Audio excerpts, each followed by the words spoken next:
देखिए, पहले तो मैं आपके चैनल के माध्यम से ये सबको बकरीद की मुबारकबाद पेश करूंगा और ये कहना चाहूँगा कि देवनार हमेशा की तरह ये साल भी मेरे हिसाब से फेलियर ही लग रहा है, लेकिन पहले से कुछ ज़्यादा इम्प्रूवमेंट है। जैसे अभी हमने देखा कि जो शेड की बार बार कालाबाजारी होती है, इसका टेंडर होता है। मैं आपके चैनल के माध्यम से कहूँगा मुंबई कमिश्नर साहब को, बीएमसी कमिश्नर साहब को और यहाँ की जो पार्टियां हैं, जो जिम्मेदार है, उन तक ये बात पहुंचाना चाहूँगा कि हर साल 19 करोड़ 17 करोड़ 15 करोड़ का टेंडर होता है। भाई ये क्यों होता है? ये किस लिए होता है? ये जनता का पैसा क्यों जाके खर्चा किया जा रहा है? अगर इस पैसे को खर्ची करना है तो एक ही बार में महा टेंडर करके एक साथ में ही कर दो, कम से कम 15-20 साल तक चले हो। 15-20 साल तक चलेगा तो पैसा बचेगा। और जैसे अभी हम लोगों ने सहूलत देखा, भाई सहूलत यहाँ पे कुछ नहीं है। जो अभी बताए, एक अभी हम लोग राजस्थान के भाई मिले, क्या नाम है, नीलेश भाई ने बताया कि 48 घंटे के बाद उनके बकरे बाहर खड़े थे। 48 घंटे के बाद उनको एंट्री मिली है और अभी तक उनको बाड़ा नहीं मिला है। अभी बारिश का मौसम है, बारिश हो जाएगी, उनके बकरे भीग जाएंगे और भीग के बीमार हो जाएंगे और बीमारी में क्या होगा, इनके जो भाव है एकदम भाव गिर जाते हैं। तो हम ये सरकार से और बीएमसी से अपील करना चाहेंगे कि इनको अच्छी से अच्छी सहूलत दी जाए, इनको बेहतरीन से बेहतरीन सहूलत दी जाए और ये कालाबाजारी बंद हो। सबसे बड़ी बात कि अभी तक नीचे की जो फ्लोरिंग बनती है, जो पीसीसी करना चाहिए, अभी तक वो सब भी नहीं हुई है और जो शेड बनना चाहिए वो शेड भी नहीं पूरी तरह बना है। मेरे हिसाब से ना 30% बकरे अभी भी बाहर है, 30% बकरे बाहर मौजूद है, रोड पे खड़े हैं, जो ऊपर एक छत नहीं, एक शेड नहीं है। इसके लिए प्रशासन क्या जवाब देगी? हमसे तो पहले तो अभी झूठ बोला गया। पहले हम जाके जीएम साहब पठान साहब से मिलकर आए हैं। पठान साहब ने हमें आश्वासन दिया कि हर चीज़ परफेक्ट है, लेकिन हम उनके मिलने के बाद, उनकी बात सुनने के बाद हम घर नहीं गए। हम आए यहाँ पे, दौरा किए। दौरा करने के बाद हमें ये मालूम पड़ रहा है, हमें ये देखने को मिला है कि अभी भी बहुत सारी चीज़ें की सहूलत नहीं है। अभी हम पठान साहब से मिलेंगे और यहाँ की जो जिम्मेदार से लोगों से मिलेंगे और बोलेंगे, कहेंगे कि हम वापस से हमारे साथ में 3 दिन के बाद सर्वे करो और ये काम जो नहीं हुआ है उस काम को जल्द से जल्द करके दिया जाए। देवनार में देखिए, हर साल से हम लोग देखते आ रहे हैं कि 4 करोड़ से टेंडर शुरू हुआ था, आज 19 करोड़ तक पहुंच चुका है। लेकिन आज भी मैं देख रही हूँ कि बाहर से जो व्यापारी आते हैं, जो बेचारे सोचते हैं, देवनार हमारे मानकुर शिवाजी नगर की पहचान है। आज देवनार एक सबसे बड़ा, मैं समझती हूँ मुंबई का सबसे बड़ा सेंटर पॉइंट है जहाँ पे बकरे लाके बेचे जाते हैं और ये हमारे लिए बड़ी खुशनसीबी की बात है। और सबको पता है, पूरे प्रशासन को पता है कि ये कितना अहमियत वाला मुसलमानों का त्यौहार है और यहाँ पे क्या होता है, क्या होना चाहिए। आज भी 19 करोड़ की शेड लगने के बावजूद भी ये जो ताड़पत्री लगी हुई है, ये जो बाहर से लोग आए अपने पैसे से लगाया इन्होंने और उसके बाद यहाँ पर आके बैठे हैं, तो ये हमारे लिए बहुत ही अफसोस और शर्म की बात है हमारे प्रशासन के लिए। तो कहीं ना कहीं मैं समझती हूँ ये एक बहुत बड़ा स्कैम है। इस स्कैम को रोकने के लिए हमने एक आज जीएम साहब से एक मांगनी रखी है और यही मांगनी हम कमिश्नर से रखेंगे और हम कोशिश करेंगे कि इस विधानसभा में अबू आसिम आजमी साहब इसकी आवाज़ पुरजोर तरीके से उठाएं कि 20 करोड़ का शेड अगर इस तरीके से लगाना हो तो वो 20 करोड़ का परमानेंट शेड लग सकता है। अगर वो हम लोगों को इजाज़त दे और वो पैसे दे तो हम लोग परमानेंट शेड लगा के बताएंगे 20 करोड़ में। 20 करोड़ में ये टेम्पररी शेड लगेगा और उसके बाद ये निकल जाएगा। जबकि आप देखेंगे कि इस मंडी में, ठीक है, बकरा ईद में तो बाहर से बहुत सारे लोग आते हैं, लेकिन वीकली भी मंडी लगती है यहाँ पर, जहाँ से बाहर से बकरे आते हैं और यहाँ पे बड़े पैमाने पे मंडी लगती है और वो सारे बकरे धूप में खड़े रहते हैं और लास्ट में वो इतने थक जाते हैं कि बेचारे आनन फानन जो भी उनको रेट मिलता है वो रेट में दे के किसी तरह से अपने गांव घर चले जाते हैं। तो ये कहीं ना कहीं मैं समझती हूँ कि प्रशासन की लापरवाही है। किसानों के साथ ये बहुत बड़ी नाइंसाफ़ी है और इसके लिए हम लोगों को वर्क करने की ज़रूरत है। देखिए, 2.5 साल से कॉरपोरेशन के इलेक्शन नहीं हुए। अगर कॉरपोरेशन के इलेक्शन होते तो कॉरपोरेशन में हाउस में जब बातें उठती है तो ये लोग थोड़े डरे हुए रहते, लेकिन आज वहाँ पे आवाज़ उठाने वाला कॉरपोरेशन में कोई नहीं है। सारे नगर सेवक सब अपने अपने घर है, तो इसीलिए कहीं ना कहीं इनका मन बहुत बड़ा हो गया है। और 20 करोड़ के टेंडर में भी अगर इस तरीके से काम हो रहा है तो ये बड़ी लापरवाही है। लेकिन इलेक्शन हो नहीं हो, हम नगर सेवक रहे नहीं रहे, लेकिन हम लोग जो जायज़ बातें वो उठाते रहेंगे और अब क्या आप विधानसभा में देखेंगे कि ये आवाज़ ज़रूर उठेगी। सर, महिलाओं को अलग से कहाँ देखे जाते हैं, तो सिर्फ व्यापारी देख रहे हैं। टॉयलेट भी मैंने अभी इनसे पूछा तो मेरे ख्याल में 86 कुछ टॉयलेट है, टेम्पररी टॉयलेट है और 150-200 के करीब सिक्योरिटी है। लेकिन मैं यहाँ देख रही हूँ कि कुछ भी ऐसी सुविधा नहीं है जो होनी चाहिए। और ये बाड़े जिसने अपना शेड मिल गया, लगा लिया, बहुत सारे आप देखेंगे कि बकरे रोड पे खड़े हुए हैं। आप उधर दिखाइए, थोड़ा सा हटो, ये बकरे रोड पे खड़े हुए हैं। और जब इनसे पूछा गया कि अब बारिश आएगी तो आप लोग क्या करेंगे, तो उनका एक ही कहना है कि हम ताड़पत्री 4 जन लेंगे और खड़े हो जाएंगे। तो बेचारे वो व्यापारी खड़े रह के भीगेंगे और अपने बकरे बचाएंगे। तो इससे बढ़कर हमारे लिए शर्म की क्या बात हो सकती है। मुंबई महानगर पालिका जो कि सबसे सर्वशक्तिशाली नगर पालिका कहलाता है, और वहाँ उसके आड़ में अगर इस तरीके का स्कैम होगा तो इसका हम लोग निषेध करते हैं और विरोध करते हैं। और प्रशासन से मांगनी है कि आते साल इसके सारे परमानेंट शेड बनाया जाए, उसका टेंडर निकाला जाए और कोई अदर व्यक्ति को दिया जाए। हर बार ये चूना वाला टेंडर लेके जाता है, क्या वजह इसकी वजह मैं एक ही समझती हूँ कि कहीं ना कहीं ये बहुत बड़ा घोटाला है। और ये इनसे बता देना चाहती हूँ कि ये पब्लिक का पैसा है, ये अपनी जेब से नहीं देते हैं 20-20 करोड़ रुपए, जो हमारे टैक्स पेयर रहते हैं ये उनका पैसा है। तो पब्लिक का पैसा पब्लिक के हित में लगना चाहिए। इनकी जेबें भरने का काम मत करो, जो काम सही है वो करो, वरना आप देखेंगे जो अभी मोदी सरकार का हुआ उससे बुरा हाल यहाँ पे हो जाएगा। के नीचे बीज रहे बकरा, बीज रहे खुड़ा रहे बकरे, बहुत तकलीफ हो रही है, बहुत ज़्यादा। मतलब बाहर जैसे अंदर के साइड पर टील लग रहे वो तो आराम है। बहुत बकरे मर गए ना?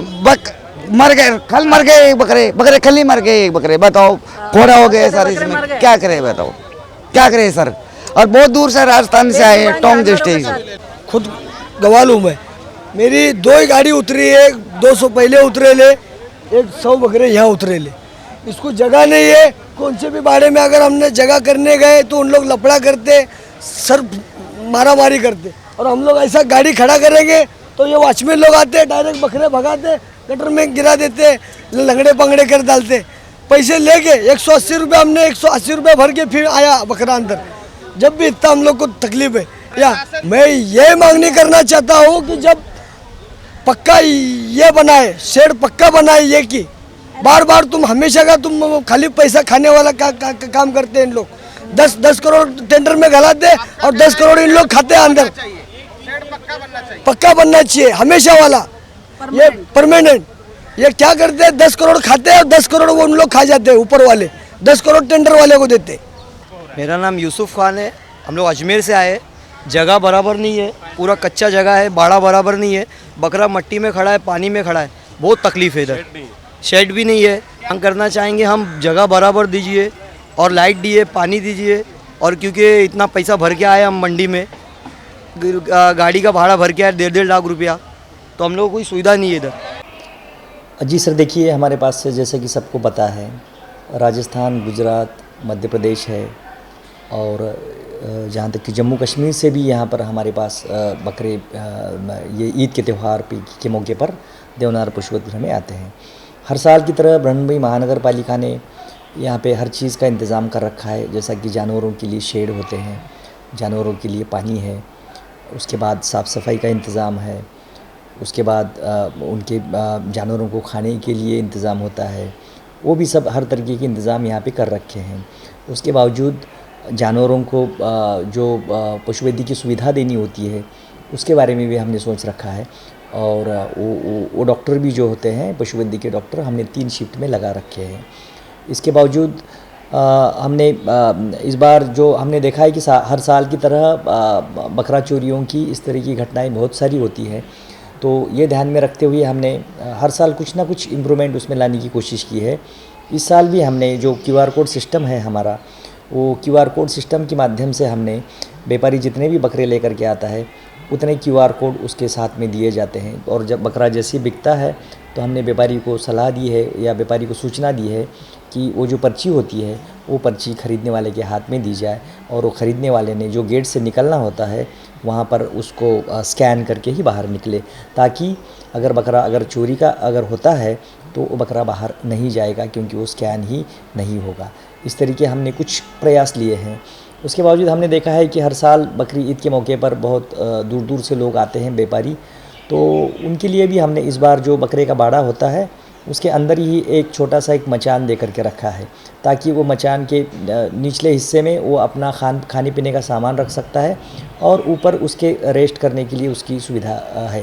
तो ये एक हमने एक अहम उसमें सुविधा इस बार दे रखी है। इसके बाद आपने देखा है कि यहाँ पर जो आखिरी के 3 दिनों में जो कुर्बानी की तैयारियाँ होती हैं उसमें हमने ख़ास तौर से इस बार ध्यान दिया है। और हम जनता से, यानी कि जो कुर्बानी करने वाले नागरिक हैं, उनसे अपील करते हैं हम लोग कि इस बार हमने जो एक स्लॉट बुकिंग का ऑप्शन दे रखा है, वो माई BMC ऐप पर आप जा कर के ये ऐप डाउनलोड कर सकते हैं। प्ले स्टोर से ये ऐप डाउनलोड कर सकते हैं और उस ऐप में हमने ये स्लॉट बुकिंग की सुविधा दे रखी है। तो उसमें आप अगर मान लीजिए आपको 17 तारीख को अगर ईद है तो 17 के दिन में से सुबह 5 बजे से लेकर के 7 बजे तक का कोई भी स्लॉट आप चूज़ कर सकते हैं उसमें। अगर नहीं है तो आप नेक्स्ट डे का भी स्लॉट चूज़ कर सकते हैं, अगर नहीं है तो थर्ड डे में भी आप कर सकते हैं। यानी कि इस तरीके के ऐप से इस तरीके के ऐप से आपको जनता को फ़ायदा ये होगा कि बहुत सारी भीड़ जो लगी होती है उसी दिन ईद के दिन, वो यहाँ पर भीड़ देखने को नहीं मिलेगी। और इसका अमल अगर 25-30 तक का भी होता है तो इसमें सबको राहत मिलने की संभावना है। उसके बावजूद हमने दूसरे भी कुछ एप्लीकेशंस तैयार किए हैं, जैसा कि बाहर स्लॉटर का इंतज़ाम जो होता है, बाहर जो बकरों की कुर्बानी जो बाहर होती है, जो यहाँ से ख़रीदा हुआ बकरा जो बाहर जाता है, उसके लिए भी ऐप में जा कर के, वही ऐप है MyBMC ऐप में जा कर के वहाँ पर आप इस सुविधा का लाभ उठा सकते हैं। और वहाँ जा कर के जो महानगर पालिका ने पहले से ही कुछ स्लॉट्स प्री डिसाइडेड स्पॉट्स हैं, प्री डिसाइडेड लोकेशंस है, वहाँ पर इस तरह की सुविधा दी गई है। जैसा कि म्यूनसिपल नॉन-वेज मार्केट्स होते हैं, उसके बाद जो सोसाइटी परमिटेड जो प्लेसेस होते हैं, जो सोसाइटी में अगर सोसाइटी ने परमिशन दी है तो वहाँ पे भी कर सकते हैं। इसके बावजूद कुछ प्राइवेटली ओन्ड प्लेसेस है, वहाँ भी कुर्बानी कर सकते हैं। तो इस तरीके का इंतज़ाम हमने इस बार कर रखा है। और हम जनता से ये भी अपील करते हैं कि जब देवनार में आए तो अपने छोटे छोटे बच्चों को ना लेकर आए, बूढ़े ज़ईफ़ लोगों को ना लेकर आए देवनार में, क्योंकि यहाँ से आगे अभी थोड़ा सा भीड़ बढ़ने की संभावना होती है। तो ये एहतियातन कदम आपको उठाना है, जनता से हम अपील करते हैं। और सुबह 6 से 10 के बीच में देवनार पशुवत गृह में कोई भी ना आए, क्योंकि ये वक्त जो है ये साफ़ सफाई का वक्त होता है। तो इसका पूरी तरह से ध्यान रखें। इसमें हम ये भी बता देना चाहते हैं कि पूरा जो एरिया है जहाँ पे पूरा मार्केट भरा हुआ है, इसमें हमने एक कंट्रोल रूम लगा रखा है। उस कंट्रोल रूम में हमने पूरे हर तरीके के ऑफिसर्स हमने लगा रखे हैं। और वहाँ पे जो भी एक 4 हेल्पलाइन नंबर है हमारे, वो हेल्पलाइन का इस्तेमाल करके लोग हम तक पहुँच सकते हैं और अपनी ग्रीवेंस है, जो भी अपनी तकरार है, वहाँ पे हमको दे सकते हैं।